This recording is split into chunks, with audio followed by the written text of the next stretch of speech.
Muchas gracias a todos, qué gusto estar aquí en mi alma mater, en la Casa de la Libertad. Y hace algunos años estuve parado aquí, de hecho, un poquito antes de la pandemia, tuve la oportunidad de contar mi historia, pero no me imaginé que iba a estar aquí de vuelta presentando el primer programa de Shark Tank Guatemala. Y la verdad es que quiero contarles cuál fue mi travesía de llegar a donde estoy hoy, pero así muy brevemente en el tema específicamente de inversión con emprendedores. Porque yo hace 20 años, más o menos, en el 2005, de hecho hace 20 años, tuve la oportunidad de platicar, de asistir a un evento en España para emprendedores y me acuerdo que conocí a un inversionista que en ese entonces yo no sabía que se llamaba Business Angel, pero él me decía, yo soy un Business Angel y soy parte de una red de Business Angels. Y yo dije, wow, eso me hubiera servido a mí muchísimo cuando yo empecé, porque yo en ese entonces tenía como 5 años de emprender y pues ya tenía algo de éxito, pero todavía estaba, digamos, en etapa temprana. Y le dije, ¿por qué no hay eso en Guatemala? ¿Por qué no me ayudas a llevar eso a Guatemala? Y me dijo, si consigues que alguien de las cámaras empresariales se apunte, yo tengo un acuerdo donde puedo, con la cámara nuestra en Barcelona, darles la transferencia de conocimiento. Y entonces me vine y fui a tocar las puertas a las cámaras empresariales aquí y me dijeron que sí, que les interesaba. Lanzamos una convocatoria en el 2006, hicimos un anuncio de prensa y convocatoria y la verdad es que presentaron 150 proyectos y de los cuales solo 2 eran elegibles para inversión. Y ahí fue donde me di cuenta, aquí hay una brecha muy grande. O sea, los inversionistas tienen plata y quieren invertir, pero no hay proyectos que realmente estén preparados para inversión. Entonces empecé a pensar qué es lo que necesita pasar y bueno, yo seguí en mi proceso de emprendimiento.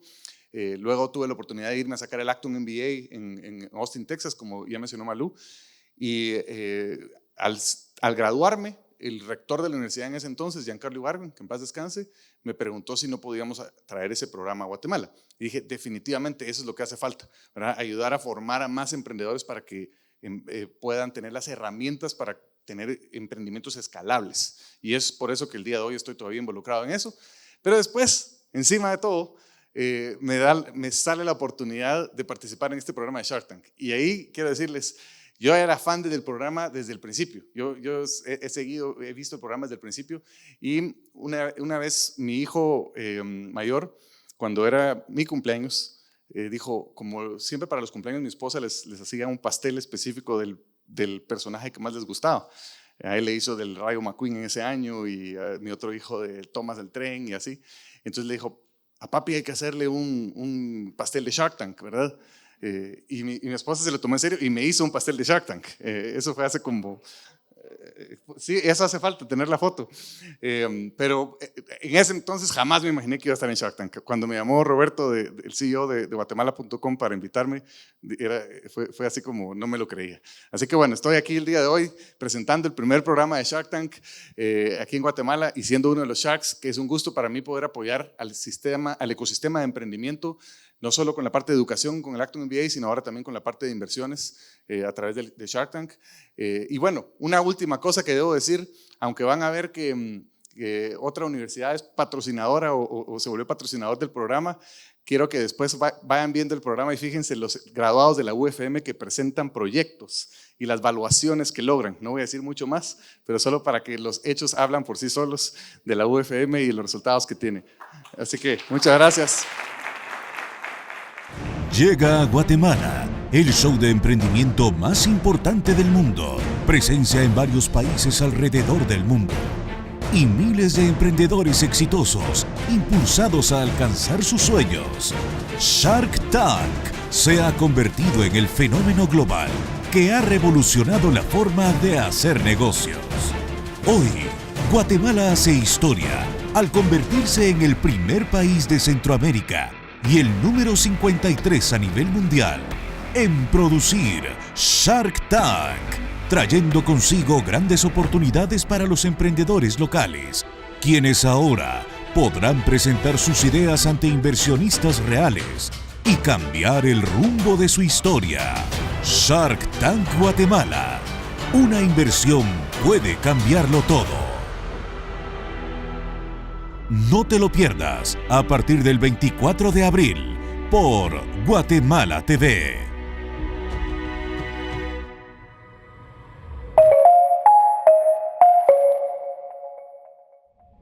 con unos compañeros venimos de la Universidad de San Carlos, estamos en la carrera de Economía, tenemos un profesor que estoy aquí en Amarroquín, entonces nos hizo la invitación.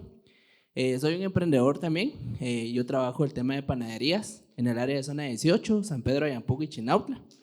Y venía con la inquietud también de venir y conocer este tema de Shark Tank. He estado en varios programas de emprendimiento, pero sí quisiera que me contaras cómo es que uno como emprendedor que tal vez por temas de tiempo no pudo venir e inscribirse en los programas de Shark Tank.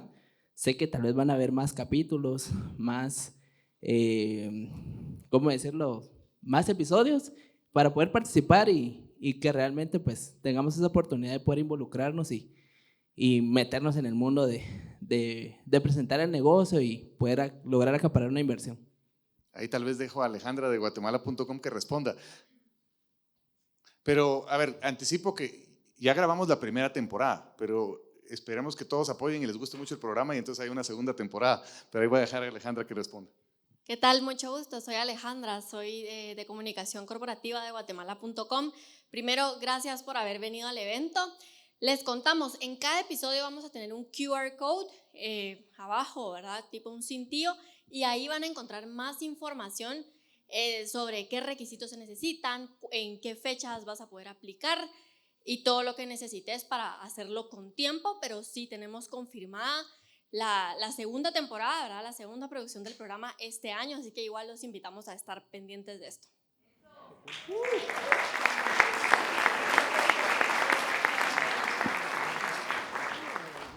Mi nombre es Alejandra y bueno, me gustaría preguntarte, ¿verdad? Ya que tienes amplia experiencia en todo este tema de emprendimiento, inversión, etcétera, digamos, a la hora de que alguien se presente contigo, ¿qué es eso o qué son esos algos que tú ves para decir quiero trabajar con esa persona? ¿No? O sea, si es, yo no sé, actitud, porte, ideas, etcétera, como, ¿qué es ese algo que ustedes ven? Sí, a mí me gusta una palabra en inglés que se llama grit, y hay un libro sobre eso que significa la combinación de pasión y perseverancia, y me gusta ver eso en los emprendedores definitivamente. También me gusta que hayan pensado bien cuál es el problema que están resolviendo, a qué cliente están atendiendo y que puedan escalar el negocio, ¿verdad? Que sea un negocio que tenga potencial grande. ¿Con eso respondo a tu pregunta? Sí. Algo que vimos era la importancia de entender los números, ¿verdad? Tal vez si nos puede dar o qué consejo le daría a los emprendedores para que, o cuáles son esas métricas financieras importantes que estén seguros, que las entienden y que las pueden explicar. Excelente. Sí, de hecho, una cosa importante de mencionar es que allí ven como 15 minutos de pitch y en realidad fueron como entre media hora o una hora en algunos casos, ¿verdad? Entonces, hacemos un montón de preguntas, más de las que se ven allí. Y por lo regular, yo siempre estoy preguntando números. Para mí, el emprendedor que no conoce sus números, tal vez eso me faltó mencionar, ¿verdad? Que el emprendedor tiene que entender los números y saber pues de qué se trata. En Acton hablamos de los unit economics o las unidades, la economía de la unidad, donde vemos cuál es el precio por unidad, cuál es el costo por unidad, cuáles son los costos cuáles son los costos fijos, perdón, y cuánto me toma llegar a punto de equilibrio y así. Eso para mí es importantísimo, pero también obviamente saber proyectar hacia el futuro y ver que la empresa va a tener algo de valor en el futuro, porque al final como inversionistas buscamos que multipliquemos la inversión, ¿verdad? Y eso, confieso, fue una de las cosas que al principio estaba yo un poco preocupado. Y de hecho en estos primeros capítulos, en este primer capítulo, como lo vean, yo no invertí en ninguno y decía, estos proyectos los veo un poco pequeños, no les veo tanto potencial, pero en la medida que fuimos avanzando en el programa se fueron viendo también proyectos mucho más prometedores y también me fui entusiasmando con la idea de impactar y ayudar a esos emprendedores tal vez a aprender esas cosas que no sabían, ¿verdad? Así que, pues, pero respondiendo a la pregunta, definitivamente sí, hay que ir a pichar con números y entenderlos, saber qué están hablando, porque ahí van a ver uno también en algunos de los capítulos donde alguien empieza a hablar de números y empieza a usar términos así súper sofisticados que yo dije, este sabe, entonces le voy a preguntar lo que dice que sabe y no sabía, solo había practicado y había algún consultor, alguien le había dicho qué decir, pero ya después no sabía cómo responder las preguntas detrás de eso, ¿no? La mayoría de la gente que fue a pedir inversión, ¿para qué se usó esa inversión? ¿Para qué te la pegan? Digamos, publicidad, producción. Hay una diversidad de proyectos que necesitaban un poquito más de optimizar sus procesos y otros un poco más de mercadeo. Hay un poco de todo. La verdad, eso es otra cosa interesante del programa, que van a ver de todos tamaños, industrias y diferentes necesidades también. O sea, las dos necesidades más grandes fueron mercadeo y optimizar procesos. Sí, ¿creerías tú? usualmente era eso, o ventas u operaciones, digamos. Ah, gracias. Hola, te tengo una pregunta. ¿Cómo sabes que un emprendimiento tiene futuro? Bueno, en realidad no es que sepa, yo no soy un oráculo, no sé si va a tener futuro o no. Trato de usar mi instinto, trato de usar los números precisamente, trato de ver cuál es el potencial del mercado, qué necesitan mejorar, y eso es algo importante también, porque hay uno de mis profesores del Acton MBA siempre decía, o tenés un problema de ventas o un problema de operaciones, pero tener los dos, eso sí es un infierno. Entonces, yo veo qué problema tienen y cómo se puede resolver. Si es un problema, por ejemplo, de operaciones, me gusta mucho porque se puede resolver con procesos, con cosas que conozco y que los que están aquí del Acton MBA conocen muy bien también, y que con eso podemos crecer la empresa. Entonces, ya dice uno, con solo ir ajustando ciertas cositas que requieren conocimiento, se puede hacer crecer el negocio. O a veces también, si es un amplio mercado y yo tal vez conozco a alguien o alguien más, yo hice algunas otras inversiones con otros Sharks que tenían acceso a ese mercado, entonces se ve atractivo porque decimos podemos aportar más que capital, les podemos abrir las puertas para poder expandir su mercado. Ok, muchas gracias. Muy bien. Sí. Solo por curiosidad, y no sé si es adelantarnos, pero ¿cuánto capital lograron recaudar para inversión? ¿O de qué tamaño fue el bolsón final? Sí, al final fue más o menos $1 millón, ¿verdad? Lo que terminamos invirtiendo. Y debo decir que al principio también una cosa importante es que, y ustedes lo vieron, ¿verdad? Las valoraciones algunas veces estaban más infladas de lo que debían ser, pero van a ver en el transcurso del programa cómo se van empleando o afinando esas cosas. Y pues también, como dije al principio, y no puedo dar detalles porque lo tienen que ver en el programa, pero hasta una persona del Acton MBA presentó y tuvo las valoraciones o la valoración más alta. Entonces, creo que es importante que los emprendedores que van a presentar tengan claro, ese es uno de los errores más comunes que vi, que tengan claro cuánto vale de verdad su empresa y cuánto están pidiendo, porque algunos no pudimos invertir porque realmente estaban pidiendo demasiado y estaban muy temprano, ¿verdad? Y una de las condiciones que sí hablamos o tienen como política los de Shark Tank a nivel global es que uno no le puede bajar el monto, ¿verdad? Sino que puede negociar la evaluación pero no bajar el monto. Entonces, cuando pedían demasiado en una evaluación muy alta, era difícil tener ese rango de negociación y pues por eso se quedaron algunos afuera.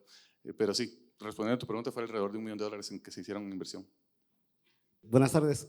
¿Qué recomendación o qué consejo le darías, mejor dicho, a un emprendedor que ya tiene montada su empresa, pero su enfoque no solo es, primero, trabajar local, sino que su enfoque es salir también de Guatemala, buscar irse para otros lados, y no solo me refiero a América, sino que también buscar fuera del otro lado del charco, pues? Eso es uno, y que también su enfoque es a lograr hacer eso, no solo ayudarse a él mismo, sino de ayudar también al país y a la economía local. Buscar generar empleos, pero generar empleos y cómo aplicar, o sea, cómo llevar a la idea para que ustedes sea algo interesante lo que les está llevando. Obviamente con un buen producto, bien estudiado y todo, ¿verdad? Ahí estás hablando de las palabras que a mí me gusta escuchar, porque definitivamente yo busco proyectos que puedan expandirse a nivel internacional y yo afortunadamente he tenido la oportunidad de expandir proyectos a muchos otros países y creo que Guatemala tiene el potencial. Es solo que pensemos en grande, ¿verdad? Muchas veces nos quedamos solo con el que voy a traer no sé qué idea y la voy a poner en Guatemala, cuando en realidad pudiéramos hacer algo que hacemos aquí y se expanda. ¿Qué consejos les puedo dar? Precisamente que piensen en grande, que piensen en qué cosas se puede innovar, que no tengan miedo a la competencia tampoco.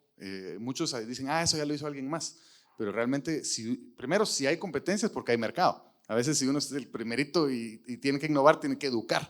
Y a mí me ha tocado hacer eso también y es bastante difícil. Pero si hay competencia, pero yo puedo ver cómo puedo hacer las cosas mejor, de una forma distinta, entonces puedo expandirme también.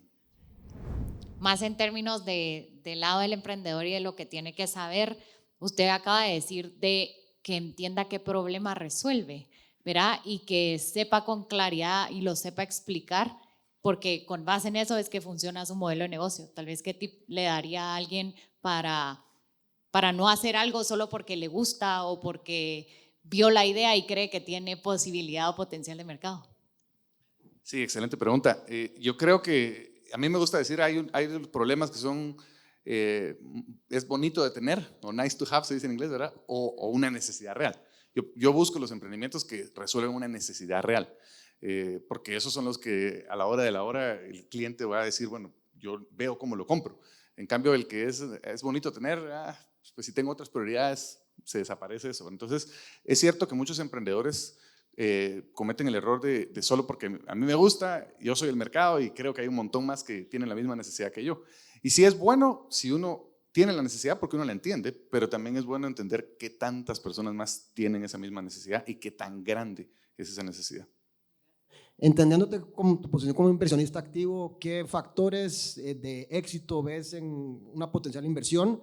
Y si activamente estás invirtiendo, ¿cuántos son esos montos a los que te sientes cómodos? ¿O qué política de inversión tienes personalmente para entrar en proyectos de inversión en Guatemala con capacidad de escalabilidad? Muchas gracias. Sí, yo prefiero emprendimientos de tecnología, son los que más me gustan porque creo que son los más escalables. Sin embargo, en Shark Tank debo decir que me entusiasmé con varios proyectos que no eran tecnología, parte porque creí mucho en el emprendedor y parte también porque creo que el potencial de estar en la televisión y de salir en el programa pues puede hacer que se expanda la oportunidad. De hecho, vieron ese de Chavas, yo estaba así como que eso lo puede copiar cualquiera, no sé, pero de ahí me empecé a pensar, bueno, Álvaro y las motos de McDonald's de repente, y bueno, ahí como vieron nos peleamos y ganaron Alida y Rodrigo, pero al final yo me quedé así como, no sé, hay ciertos emprendimientos que pueden escalar porque tienen esa naturaleza de escalamiento y otros que son una oportunidad, hay que aprovechar solo la oportunidad, ¿verdad? Pero mi criterio como tal es que sea bastante escalable, que pueda haber un retorno. De hecho, una de las cosas que yo veo es que pueda haber por lo menos 5x de retorno, ¿verdad? Y que montos, bueno, en Shark Tank, desde montos pequeños, desde 20,000 quetzales hasta de $100,000, más o menos por ahí fueron los rangos de inversiones, esos son los que he hecho. Primero, pues felicitarlos por el programa que trajeron a Guatemala. Sé que es una oportunidad para nuestro país para poder demostrar la capacidad de emprendimiento que hay en cada uno de nosotros que estamos aquí, que están fuera también de este lugar.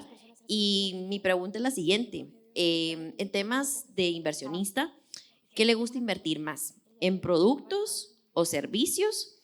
Y si fueran servicios, ¿qué características tiene que tener ese servicio para que usted pueda tener ese interés de poder invertir? Porque pues me di cuenta en un episodio donde estaba el chico de Busco de Empleo, en donde pues sí, tal vez le faltó un poco de preparación para poder vender su idea, y creo que ahí es donde pues uno tiene que captar la atención para saber vender su servicio, ¿verdad? Porque pues es algo que no es tan tangible como un producto. Entonces, pues esa es mi pregunta. Sí, muy buena pregunta. Yo he tenido más experiencia en el tema de servicios y específicamente, como digo, software. A mí me gusta lo que es software as a service, ¿verdad? Software como un servicio. Pero también me gustan lo que se dice en inglés tech-enabled services, o sea, servicios habilitados por la tecnología. Y aquí, por ejemplo, yo veo mucho potencial en eso, porque aquí Guatemala ya tiene bastante de lo que son outsourcing de servicios, pero se pueden mejorar todavía con tecnología. Y creo que ahí hay una oportunidad. Por ejemplo, servicios contables. Ahora con la inteligencia artificial hay muchas cosas más que se pueden automatizar y pudiéramos dar servicios habilitados por la tecnología. Entonces, el caso de Busco y Trabajo, de hecho, yo estaba intrigado. Ahí de nuevo se dieron solo como 15 minutos, pero le hicimos mucho más preguntas y el pobre sudaba y le pasaban el pañuelo ahí detrás de cámaras para secarse. Me divirtió porque él dijo, quiero a alguien que sude la camiseta conmigo. Dije, puchica, así no quiero sudar yo. Pero curiosamente Giovanni me contactó después, el de Busco y Trabajo, y ahorita me va a dar una prueba de una contratación gratuita. Me dijo, mira, pero yo te quiero demostrar que puedo hacerlo y te voy a dar una contratación gratuita, así que le voy a dar la oportunidad de probar su servicio, ¿verdad? Porque creo que hay potencial en ese tipo de cosas y pudiera, si con cierta guía, pudiera ese tipo de negocio tener un potencial. Hiciste el comentario de que debemos evaluar bien nuestras empresas y debemos buscar el momento óptimo para escalarla. ¿Cuál crees que son las características para escalar un negocio y en qué momento es el óptimo y además cómo debemos evaluar correctamente una empresa? Son bastantes preguntas, pero vamos a ver si el cómo debemos evaluar correctamente una empresa es un tema complejo, ¿verdad? En el Acton tenemos una clase completa que se llama Cash and Valuation, pero digamos, inicialmente hay muchos modelos. Hay gente que usa el modelo más sencillo de 5 veces EBITDA, ¿verdad? O 5 veces las utilidades antes de intereses y impuestos y depreciación. Ese es el EBITDA. Pero depende de la industria, ¿verdad? En la industria que yo estaba en software, las empresas se valoran como múltiplo de ventas, ¿verdad? Porque depende de qué es lo que buscan las personas que están comprando las empresas. Entonces, sí, yo te diría, antes de evaluarla, mira comparables en tu industria, mira qué es lo que se está utilizando y qué es razonable también según tu tasa de crecimiento, el riesgo que hay, si estás perdiendo clientes. Hay un montón de cosas que se usan para evaluar la empresa. Ahora, a la pregunta de cómo se sabe si una empresa ya es escalable. Yo creo que cuando ya hay procesos que se pueden manejar de forma repetible y se pueden ver los mismos resultados, ahí es cuando puedes escalar. Por ejemplo, si una de las cosas que a mí más me gusta ver es el proceso de adquisición de clientes. ¿Cómo adquiero clientes? Bueno, y si alguien me dice, bueno, yo hago anuncios en Facebook, bueno, perfecto. ¿Cuánto invertís en Facebook? ¿Cuánto te convierte? Ya sabes cuánto te cuesta, ¿verdad? Y podés hacer el mismo anuncio 50, 100 veces y tener los mismos resultados. Bueno, entonces ahí vale la pena invertir para crecer, ¿verdad? Invertir en mercadeo para volver a conseguir más clientes. Soy Jonathan Eliao, soy CEO ahorita de un emprendimiento, estoy en un early stage, como dirían. Mi pregunta tal vez es, ¿cómo puedo hacer que un inversionista esté más inclinado a hacer un risky investment, una inversión peligrosa en una etapa tan temprana, sin que yo tenga que dar tanto equity, tal vez a través de acuerdos como Keys Agreement, Safe, nota convertible? ¿Qué me recomendarías tú?